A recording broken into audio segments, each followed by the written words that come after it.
Hope you all understood the cases or types of adjectives discussed in the previous class in a clear way. Let us see some other types of adjectives. Demonstrative adjectives. అంటే ఏంటి?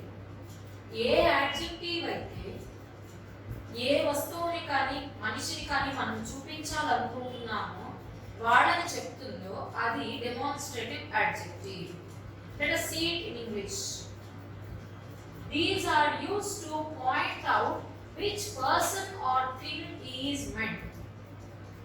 ఏ person are a thing గురించి మనం మాట్లాడుతున్నామో వాటిని point out చేయడానికి use చేసేది demonstrative adjectives. Let us see examples. This, that, these, those, such. ఇవి demonstrative adjectives.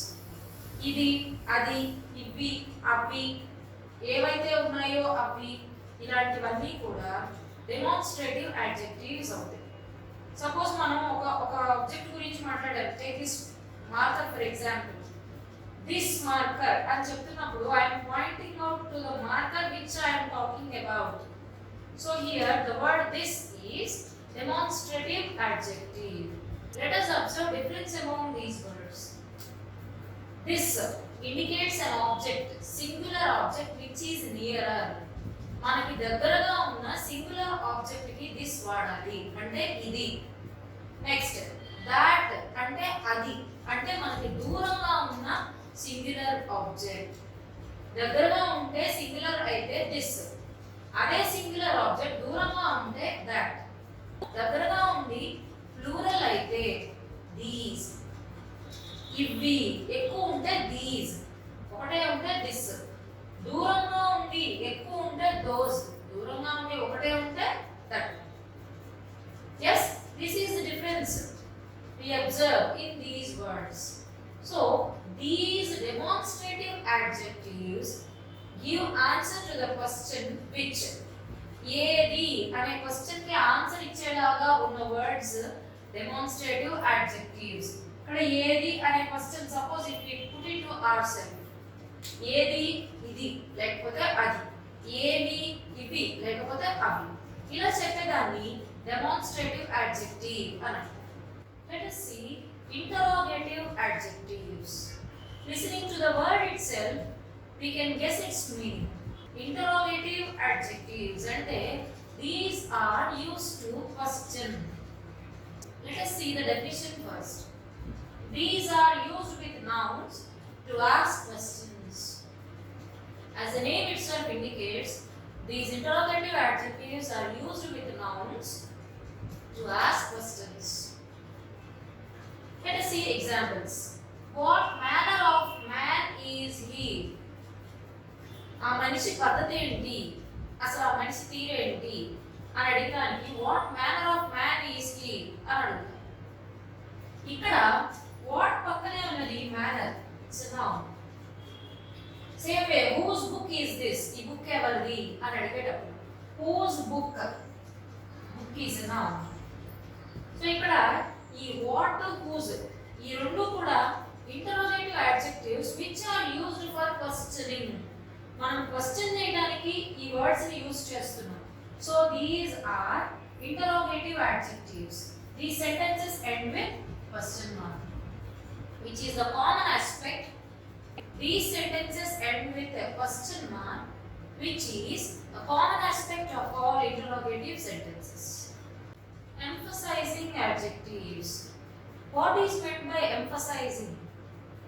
This word emphasizing means laying more stress. బాగా స్ట్రెస్ చేసి నొక్కి నొక్కి చెప్పటాన్ని ఎంఫసైజింగ్ అంటాం. అంటే to give more importance to or to stress upon, stress చేసి చెప్పడం ఎంఫసైజింగ్ అంటే. ఇలా స్ట్రెస్ చేసి చెప్పడానికి యూజ్ చేసే adjectives ని emphasizing adjectives అని పిలుస్తారు. These are the adjectives used to stress upon. Let us see examples. I saw it with my own eyes. ఇక్కడ I saw it with my eyes అంటే నా కళ్ళతో నేను చూశాను. అలా కాకుండా I saw it with my own eyes అని చెప్తే నా సొంత కళ్ళతో నేను చూశాను అని చెప్తున్నారు. అంటే ఇక్కడ బాగా ఎక్కువ స్ట్రెస్ చేస్తున్నారు. ఆ ప్లేస్ లో ఉన్నది ఎవరో కాదు, అలా స్ట్రాంగ్ గా స్ట్రెస్ చేసి చెప్పడానికి ఇక్కడ ఓన్ అనే మాట యూజ్ చేసాం. మై ఐస్ అన్నా మై ఓన్ ఐస్ అన్నా మీనింగ్ ఒకటే, కానీ స్ట్రెస్ చాలా ఎక్కువ చేసి చెప్తున్నాము. So here the word own is emphasising adjective. ఇక్కడ దీన్ని ఎంఫసైజింగ్ యాడ్జెక్టివ్ అనే నేమ్తో పిలుస్తారు. Next, that is the very thing we want. ఇలా కాకుండా that is the thing we want అన్న మీనింగ్ అదే కన్వే అవుతుంది, కానీ మనం దీన్ని ఎలా చెప్పాం? That is the very thing we want. Let us see this sentence in Telugu. If we say that is the thing we want, it means మాకు కావాల్సింది ఇదే. But if we use the word that is the very thing we want, there will definitely be a change in its meaning. అదే నాకు కూడా కావాలి, అదే కావాలి అని చెప్పినాం. ఇక్కడ రిపీటెడ్ గా అదే అనే వర్డ్ ని ఎందుకు యూజ్ చేస్తున్నాం అంటే స్ట్రెస్ చేస్తున్నాం మనం ఆ పాయింట్ మీద. సో ఇక్కడ కూడా that is the thing we want కాకుండా that is the very thing we want అని అన్నామంటే the word very indicates stress or emphasis. So this is an emphasizing adjective. Exclamatory adjective. We already came to know the meaning of the word exclamatory. Exclamatory ante exclamation ni indicate chesedi. Then what is the meaning of this word exclamation? The word exclamation means sudden and strong feeling.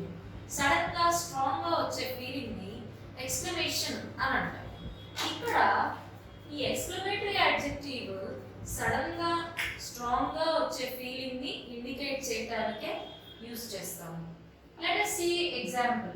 What a genius. ఎంత తెలివైన మనిషి అని చెప్పడానికి ఇక్కడ మనం question చేస్తే ఎంత తెలివైన మనిషి, ఇది మన వర్షన్. అక్కడ క్వశ్చనింగ్ ఉంది, కానీ ఎంత తెలివైన మనిషి అని చెప్పేటప్పుడు మన సడన్ అండ్ స్ట్రాంగ్ ఎమోషన్ ఉంది. Same is the case of sentence what a genius. దీన్ని మనం మాట్లాడేటప్పుడు వాట్ ఎ జీనియస్ అని ఒక సడన్ అండ్ స్ట్రాంగ్ ఫీలింగ్ తో చెప్తాం. సో ఇక్కడ the word what is exclamatory adjective, అంటే మన ఎక్స్క్లమేషన్ ఆర్ సడన్ ఎమోషన్ ని ఇండికేట్ చేయడానికి యూజ్ చేస్తున్న adjective. Next, what a blessing. ఎంత అదృష్టం అని అనడానికి వాట్ ఎ బ్లెస్సింగ్ అంటారు. అంటే ఇది దేవుడు ఇచ్చింది, వీళ్ళకు ఉన్న అదృష్టం ఇది, వీళ్ళు తీసుకున్న బ్లెస్సింగ్ ఇది అని చెప్పడానికి అంటారు వాట్ ఎ బ్లెస్సింగ్ అని.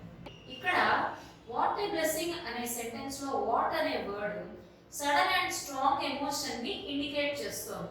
So here the word what is an exclamatory adjective.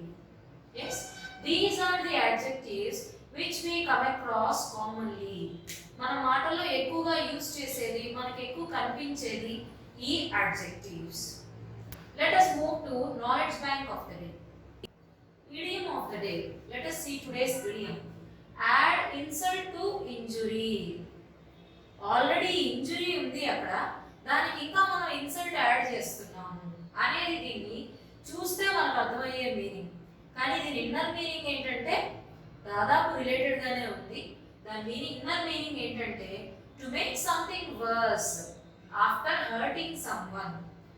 Already బాధలో ఉన్న వాడిని మనం వెళ్ళి ఇంకోటి ఏదో ఒక మాటని లేదంటే బాధ పెడతాము, అప్పుడు సిచ్యుయేషన్ ఇంకా వర్స్ గా అవుతుంది.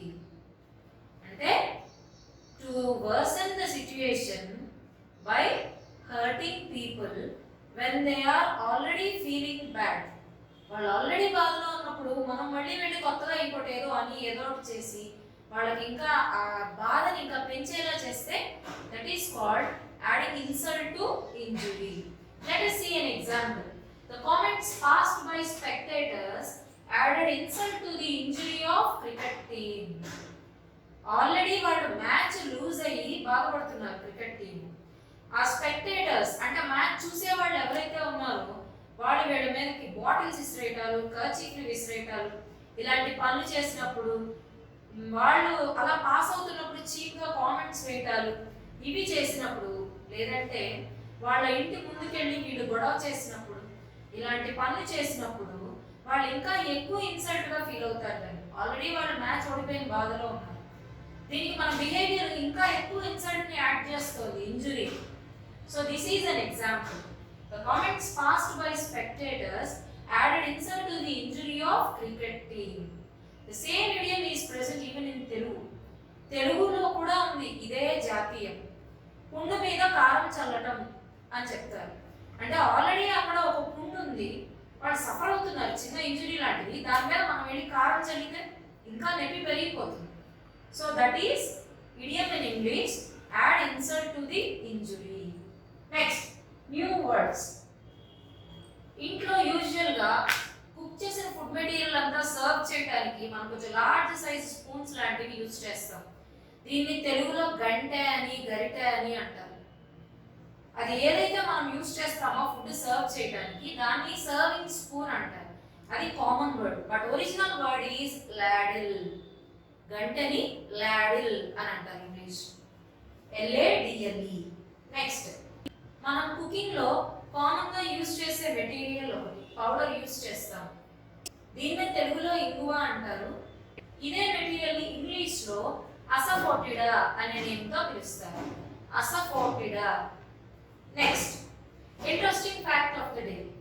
ఇంగ్లీష్ లాంగ్వేజ్ లో ఉన్న మోస్ట్ ఆఫ్ ద వర్డ్స్ లో రిపీట్ అయ్యేది లెటర్ E.